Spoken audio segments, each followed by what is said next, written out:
જટાશરમાં પહેલાં કંકોત્રી મૂકે છે તે બરાબર છે? હા, વાંધો નથી. દેવગુરુને યાદ કરીને સંસારના કોઈ પણ કામ કરે તે શ્રાવકનો ઉચિત ધર્મ છે, પણ સાથે આશય શું છે તે પણ વિચારવું જોઈએ. જેમ તમે ધંધો કરવા જતાં ભગવાનનું નામ લો છો તો તેનું શું કારણ? તમે ત્યાં સારી રીતે ગ્રાહકને શીશામાં ઉતારી શકો, જેનાથી સારો લાભ મળે. શું તે માટે ભગવાનનું નામ લેવાનું છે? તમે ખોટા કામમાં સફળ થાવ, પાપમાં પણ સફળ થાવ તે માટે લેવાનું નથી, પરંતુ ધંધો કરવામાં સદબુદ્ધિ મળે, સત્યનિષ્ઠા જળવાઈ રહે, ભગવાનની આજ્ઞા મુજબના ભાવો રહે તે માટે દેવગુરુનું નામ લેવાનું છે. આપણે ત્યાં શાસ્ત્રમાં દાખલો પણ આવે છે કે લગ્ન કરવા જતાં પહેલાં હજારો સખી સાથે સાધ્વીજી પાસે વંદન કરી આશીર્વાદ લેવા ગયા. પવિત્ર આશય રાખીને દેવગુરુનું નામ લો, તેમાં ખોટું નથી. સંસારમાં પણ બધું પવિત્ર આશય રાખીને કરવાનું છે. તમે વચમાં પ્રશ્ન પૂછ્યો એટલે આગળના સવાલનો જવાબ અધૂરો રહી ગયો હતો.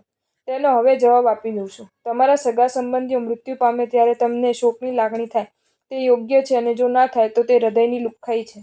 અત્યારે ઘણા શું કહે છે કે રડવાનું નહીં, શોક સંતાપ નહીં કરવાનો, જરૂર પડે પ્રાર્થના સભા ગોઠવી દેવાની અને આવનાર વ્યક્તિના હાથમાં માળા આપી દેવાની. આ આપણી આર્ય પ્રણાલિકા નથી. આ બધા તો નવા કરી દેલા વ્યવહારો છે, પણ આર્ય દેશના ઉચિત વ્યવહારો સમજવા જોઈએ. જેમ લગ્ન આનંદનો પ્રસંગ છે, તેમ મૃત્યુ એ સ્વજનના શોકનો પ્રસંગ છે. જેમ તમને ગુમડું થાય તો પણ તમે સવારથી સાંજ સુધી ચિંતા કરો છો, અને રોગ થયો હોય તો તમારા મોં ઉપર આઘાત પણ દેખાય છે. જ્યારે તમને જેની સાથે લોહીનો સંબંધ હતો, વર્ષો સુધી સગા સંબંધી તરીકે સાથે રહ્યા હતા, અને તે મરી જાય અને કશું ના થાય તો તમે હૈયા ફૂટ્યા છો. માટે શોક સંતાપ ન થાય તેવું નથી, પરંતુ શોક સંતાપ કરવાથી આર્ત ધ્યાન થાય છે, કારણ કે ત્યાં તમે સ્વાર્થના કારણે રડો છો. હવે તમે રડવાનું બંધ કર્યું છે અને સ્મશાનમાં નાસ્તા પાણી કરતા થઈ ગયા છો.